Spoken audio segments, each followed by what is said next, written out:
माया का रहस्य। शहर के कोने में एक पुराना जर्जर हवेली खड़ा था जो बरसों से वीरान पड़ा था। लोग कहते थे कि हवेली में माया नाम की एक औरत का भूत रहता है। माया की कहानी के बारे में अलग अलग किंवदंतियां थीं, लेकिन सच क्या था ये कोई नहीं जानता था। एक दिन कॉलेज के 4 दोस्त राहुल, सुनील, नेहा और पूजा ने तय किया कि वे इस रहस्य का पता लगाएंगे। एक रात वे चारों उस हवेली में गए।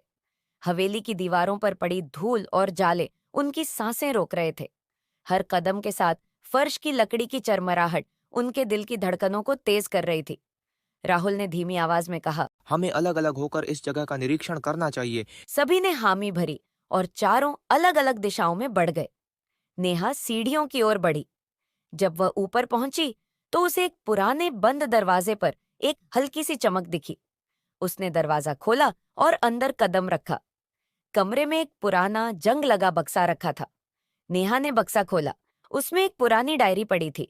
डायरी के पन्नों पर कुछ लिखा हुआ था। माया की डायरी! नेहा ने आश्चर्य से कहा। उसने पढ़ना शुरू किया। मैं माया हूं, इस हवेली की एकमात्र वारिस। मेरे पति ने मुझे धोखा दिया और इस हवेली में कैद कर दिया।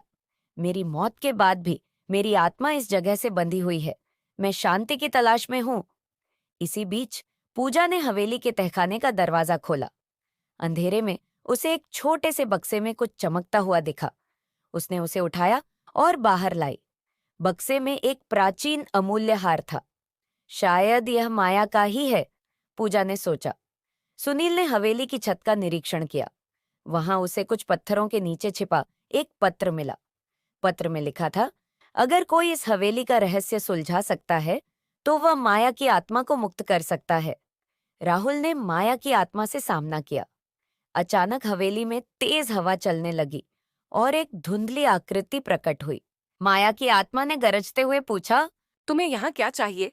राहुल ने हिम्मत जुटाकर कहा। हम तुम्हारी कहानी जानने और तुम्हारी आत्मा को मुक्त करने आए हैं। माया की आत्मा ने थोड़ी नरमी से कहा, अगर तुम सच में मेरी मदद करना चाहते हो तो उस हार को मेरी समाधि में रख दो और मेरी डायरी को शहर के संग्रहालय में पहुंचा दो। तभी मुझे शांति मिलेगी। नेहा और पूजा, जो राहुल के पास आ चुकी थीं, ने यह सुनते ही तुरंत हरकत में आ गईं। उन्होंने माया की इच्छानुसार हार को समाधि में रखा और डायरी को संग्रहालय में सौंप दिया। जैसे ही यह काम पूरा हुआ, हवेली में एक अद्भुत शांति छा गई।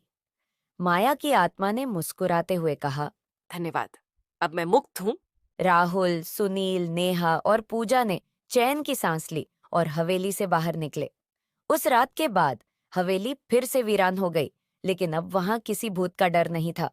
इस कहानी से हमें यह सीख मिलती है कि कभी-कभी हमें दूसरों की मदद करने के लिए खुद को खतरे में डालना पड़ता है। सच्चे दिल से की गई मदद हमेशा फलदायी होती है और अंत में सत्य और न्याय की ही जीत होती है।